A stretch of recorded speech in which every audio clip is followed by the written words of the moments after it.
নাফরমান আমরা, সত্যি আমরা বড় নাফরমান, বড় নাফরমান। ওর শেখে কিন্তু কেউ আমরা করতে পারবো না, বড্ড নাফরমান আমরা।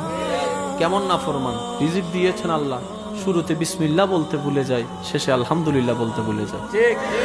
এত বড় নাফরমান আমরা। তারপরে যে রহমান রাজ্জাক রিজিক দিচ্ছেন, এটাই তো বড়। আপত্তি তো আমরা অনেক কিছুই করি, আল্লাহ শুধু কষ্ট দিতে আমাকে পাও, দুঃখ দিতে আমাকে পাও। আরে কতটুক দিয়েছেন অনুভবটা তো একবার করে দেখা দরকার। না পাওয়ার লিস্টিটা না করে দেখলাম, পাওয়ার লিস্টিটা তো একবার চোখ দিয়ে দেখা দরকার যে মওলা না চাইতে অযোগ্য হওয়া সত্ত্বেও কতটুক দান করেছেন আমাদেরকে।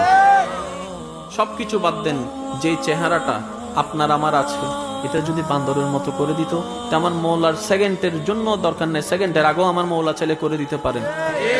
হাজার গুনাহ করার পরও এখনো চেহারার মধ্যে রং ঝকঝক করে সুন্দর।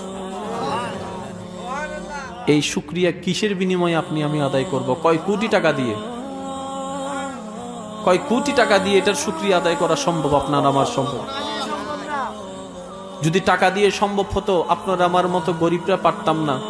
কিন্তু আল্লাহ পাক বলে যে বান্দা চিন্তা করিস না, তুই যদি শুকরিয়া আদায় করতে চাস সম্ভব। আল্লাহ কিভাবে? আমার কাছে তো কোটি টাকা নেই। আল্লাহ পাক বলে যে মন থেকে শুধু একবার আলহামদুলিল্লাহ বল।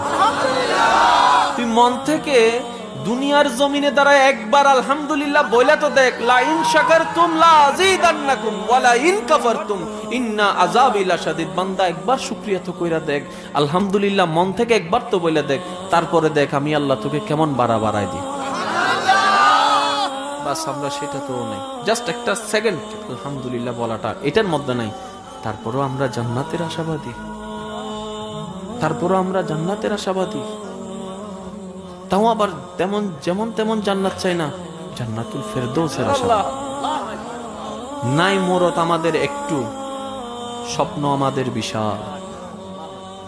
কল্পনা করেছেন কখনো নিজেকে চেহারাকে আয়নার সামনে দাঁড়ায় প্রশ্ন করেছেন? নিজের নামটা ধরে একবার আয়নার সামনে দাঁড়ায় নিজেকে নিজে প্রশ্ন করলেন, এই তোর যোগ্যতা কি?